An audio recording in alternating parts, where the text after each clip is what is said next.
ஓம் ஸ்ரீ ராகவேந்திராய நமக. கடந்த சில நாட்களாக அம்மன் சத்யநாதன் அவர்களுக்கு ஸ்ரீ ராகவேந்திர அருள் புரிந்த நிகழ்வுகளை எல்லாம் நாம் பார்த்தோம். நாம் ஸ்ரீ ராகவேந்திரர் பற்றிய உரைகளின் இறுதி பகுதிக்கு நெருங்கி கொண்டிருக்கின்றோம். இன்னும் சில நாட்களில் இந்த உரைகளை நாம் முடிக்க இருக்கின்றோம். இன்றும் நாளையும் மந்திராலய மகாத்மியத்தை பற்றி பார்க்க இருக்கின்றோம்.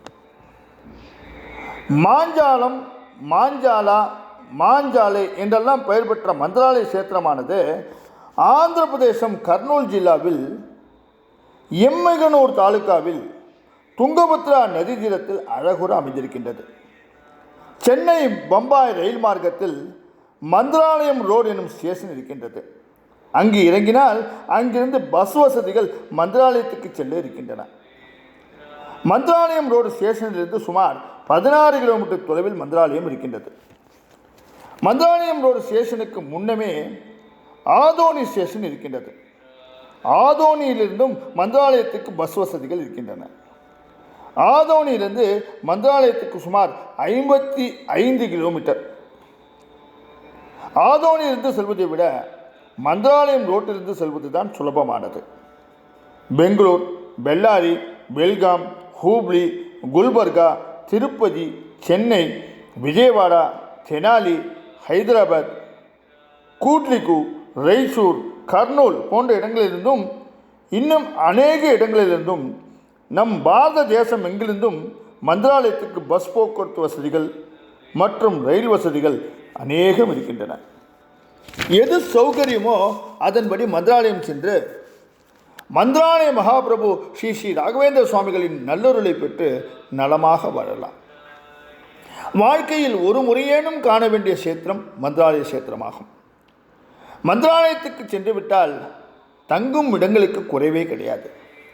ஸ்ரீ ஸ்ரீ ராகவேந்திர சுவாமிகள் ஸ்ரீமடத்துக்கு சொந்தமாக ஏராளமான காட்டேஜுகள் இருக்கின்றன. ஏதோ பெயருக்காக கட்டணம் வசூலிக்கின்றார்களே தவிர அவையெல்லாம் அவர்கள் தரும் சௌகரியத்தோடு கூடிய அறைகளுக்கான கட்டணம் கிடையாது. ஏறக்குறைய இலவசத்தை போலத்தான் அது. யாருடைய சிபாரிசும் இல்லாமல் அறைகள் இருக்கும் வரை வருவோர்களுக்கெல்லாம் கொடுத்து கொண்டே இருக்கின்றார்கள். அப்படி காலி இல்லை என்றாலும் பெயர்களை பதிவு செய்து கொண்டு காலியாக ஆக வரிசை பிரகாரம் அறைகளை ஒதுக்கி தருகின்றார்கள்.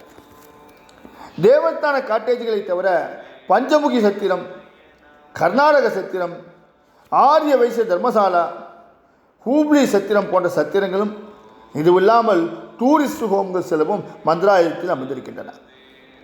மந்திராலயத்துக்கு வந்துவிட்டால் தங்குமிடத்தை பற்றியோ சாப்பாட்டு விஷயத்தை பற்றியோ எல்லளவும் கவலை கொள்ள வேண்டியதில்லை.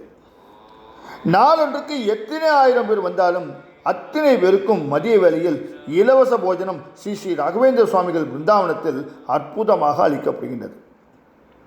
அதாவது தரிசனம் முடிந்து வெளியில் வரும்போது டோக்கன் தருவார்கள். டோக்கனில் பேட்ச் அதாவது பந்தி நம்பர் இருக்கும். அதன்படி மெய்க் மூலம் ஒவ்வொரு பந்தியாக அழைக்கும் போது அந்தந்த எண்ணிலே இருக்கின்ற டோக்கன் வைத்திருப்பவர்கள் அமைதியாக உள்ளே சென்று வயிறார உண்டு வரலாம். 4 அல்லது 5 பந்திகளாக பிரிக்கின்றார்கள்.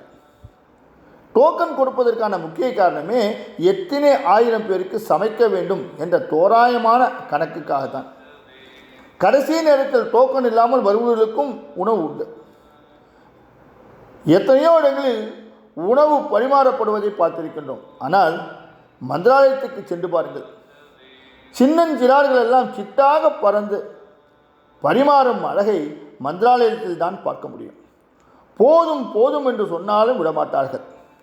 நமக்கே தெரியாது நாமா இவ்வளவு உண்டோம் என்று. அனுதினமும் நேர்த்தியான உணவு வகைகள். காரம் பிடிக்கும் பிடிக்காது என்பதெல்லாம் இங்கே செல்லாது.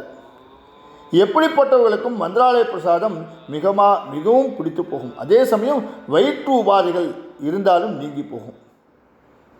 அவ்வளவு ருசியானது, மருந்தானது மந்திராலய போஜனம். இதற்காக வேணும் மந்திராலயம் செல்ல வேண்டும். தேவஸ்தானத்தை தவிர வெளியில் சிற்றுண்டி சாலைகளும் இருக்கின்றன. பலகாரம் போன்றவை தேவைப்படுவோர் நியாயமான வழியில் பெற்றுக்கொள்ளலாம். மந்திராலயத்தில் கன்னடமும் தெலுங்கும் பெருவாரியாக பேசப்பட்டாலும் தமிழ், ஹிந்தி, ஆங்கிலம் போன்ற பிற பாஷைகளும் அங்கே சரளமாக பேசுகின்றார்கள். ஸ்ரீ ஸ்ரீ ராகவேந்திர சுவாமிகள் பிருந்தாவன பிரசாதமாக இனிப்பு கேக் ஒன்றை விற்பனை செய்கின்றார்கள். அதன் விலை அது செய்வதற்கான அடக்க விலையை விட குறைவாக இருக்கின்றது.